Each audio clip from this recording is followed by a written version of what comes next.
Today, I'm going to touch upon a very important concept. It's called as a business plan. A very reputed businessman once mentioned to me that the biggest cost one could suffer is the cost of a failed business venture. How true is that? Not only you lose the money, but you lose a lot of time and patience and energies in your life.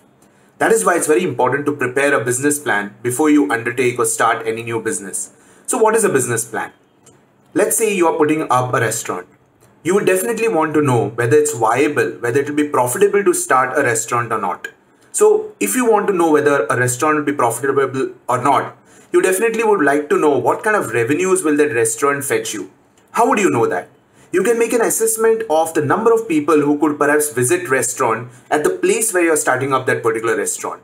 How would you know about that? You can do a competitor analysis. You can find out who are the other guys who have got restaurants in and around that area. What's the kind of number of people who visit them? What's the kind of average bill they have?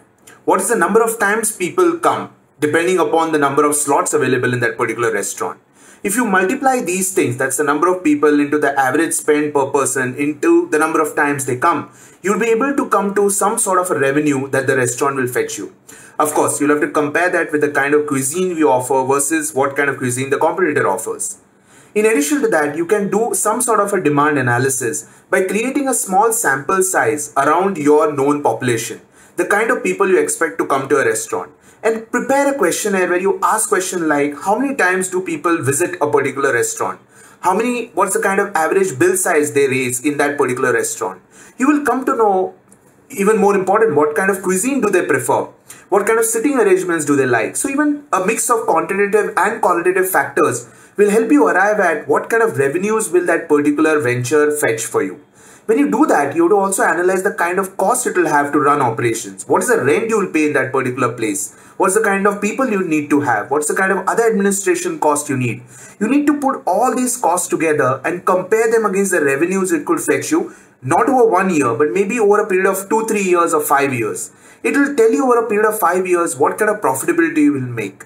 After that, you need to compare it with your initial cost which you put it into the venture. So for example, you made the whole interiors, or you bought the place, or you put up furniture and fixtures, the cooking equipment. What was that total cost and what's the profitability over the 5-year period versus that cost?